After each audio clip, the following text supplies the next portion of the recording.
にちは。今回はゼロから始める異世界生活第58話への視聴者の反応をご紹介します。この動画では最新アニメの視聴者の反応や感想をご紹介しています。みんなの解釈や考察を知るとアニメ視聴の楽しみが増えると思いますので、ぜひ最後までお楽しみください。出席者嫁だらけ。女を収集するだけなら蝋人形にでもすればよいのに。ブスでも笑顔だけはなんとなく可愛かったりするもんだが、他人の権利は侵害しまくるくせに何言ってんだこいつは。ネットですぐレスバを始めるようなやつの言動がキャラ造形の元っぽいなと思う。でも視聴者はタン付けはキモいって思ってます。石田もしかして最後はレスバで負けるんじゃ。そもそも会話がや成立してないし、石田の言論にもおかしい。俺もちょっと前まで番号で呼ばれてたわ。願います。お勤めご苦労様でした。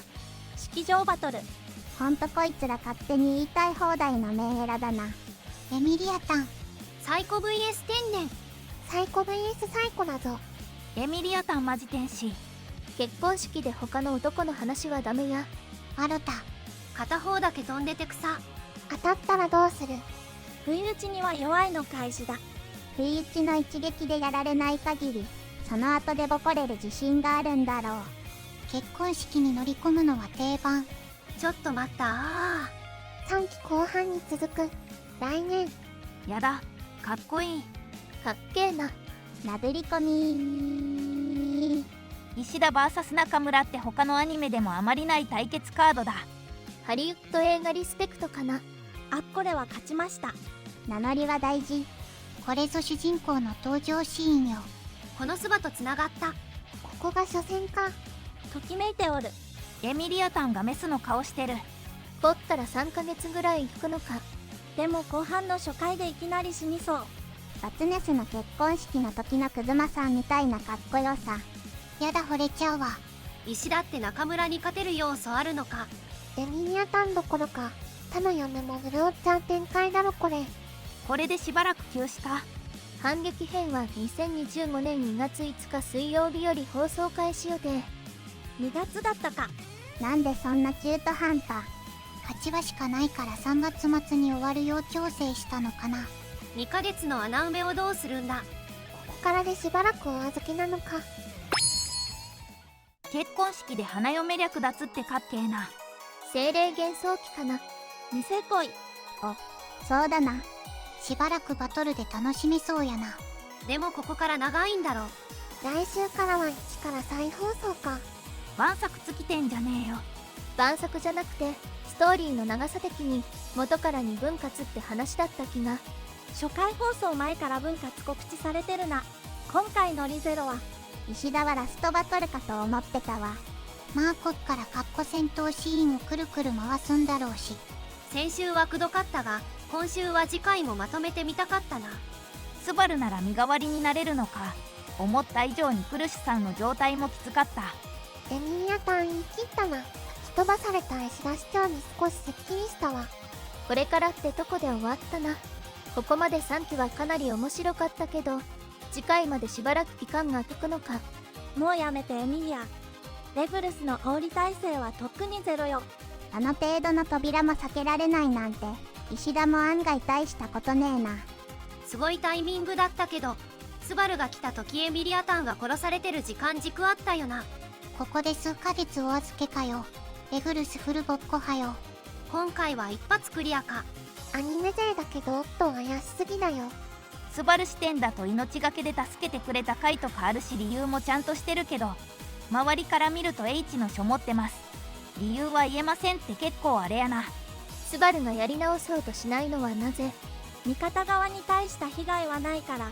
町の人間が何人死んでもスバル的には赤の他人だし別にどうでもよい。もしエミリア・ラムーベアコあたりが死んだらしに戻りするだろうけど、ガーフやオットーあたりでもやるかも。ビルヘルムさんやミミとかは悲しみはするけどするってところかな。ビルヘルムさんだとやり直すと思うぞ。ミミはスルーされると思うけど。というかベラコ倒れてあの足の時点でやり直しよって思うわ。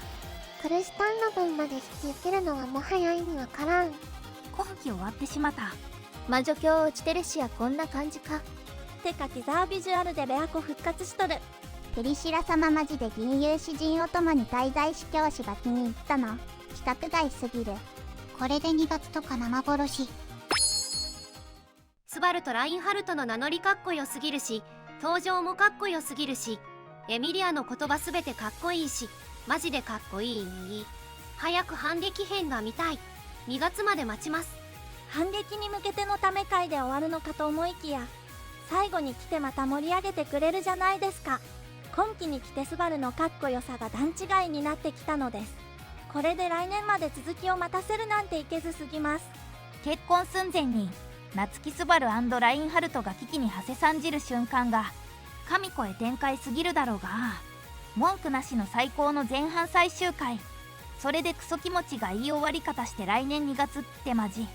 その登場の仕方はもう少女漫画なのよスバル。というかレグルス普通に吹っ飛ばされるんだ。そういうところは合わせてくれてるのか。即座に切れるか吹っ飛ばしにかかるかと思ったら割と忍耐見せたな。歯の食いしばり作がめっちゃ好き。レグルスに笑顔を禁止と言われ、愛を制限されることに心苦しさを浮かべるエミリア。けれどその気持ちもつかの間、スバルが駆けつけて思いっきりの笑顔を見せるエミリアが嬉しそう。2月5日笑顔の日に始まる反撃編が非常に楽しみです。不詳のクルシさんとスバルの覚悟を決めた男気に泣けてくる。話の大半が会議で終わるのはもったいない気もするが、避けて通れない道だと思う。次回は魔女教とも対決なのか。エミリアをさらった強欲の身勝手な要求に震えた。ウィルヘルムの奥さんに耳の報復はもちろんクルシュのことも、おのおの戦う理由のあるやつと決着をつける流れが熱い。思いを言い放つエミリアタンにもしびれたが、結婚式に乱入する騎士スバルたちのかっこよいこと、反撃の2月が待ちきれない。反抗作戦へ向けて最後の打ち合わせの1話ながら、書のありか、屍兵の正体、それぞれの因縁、竜の呪い等々、情報量も多く、いやおうなく気持ちが高ぶります。ここでしばし放映の中断を挟むのは残念ですが、花嫁奪還に幕を開ける決戦の興奮に、この熱は冷めなさそう。それぞれの思いが混じり、心がキュッとなった。それでもみんなで話し、助け合い、都市庁舎を救ってほしい。エミリアの覚悟も立派だし、助けに来たスバルとラインハルトもかっこよかった。助けに来た時のエミリアタンの表情マジでいい。さあ、いよいよ反撃開始。2月まで待てない。サードシーズンの放送が決まった時に、原作の長月先生をはじめ原作ファンの方々のこのショーはアニメ化するのに最適なシーズンという声をたくさん聞いたけど、1話からその言葉の意味が分かって、回を重ねるごとにその思いは最高を更新し続けて、忘れられない大好きで最高な時間だった。涙。最後までご視聴いただきありがとうございました。皆さんのご感想や注目ポイント、考察などありましたらコメントで教えていただけると嬉しいです。このチャンネルでは最新アニメのみんなの反応や感想をご紹介しています。様々な考察や多様な意見を聞くとこれまでなかった視点が増えて、アニメ視聴の新しい発見があるかもしれませんので、ぜひチャンネル登録とグッドボタンをよろしくお願いします。それではまた次回の動画でお会いしましょう。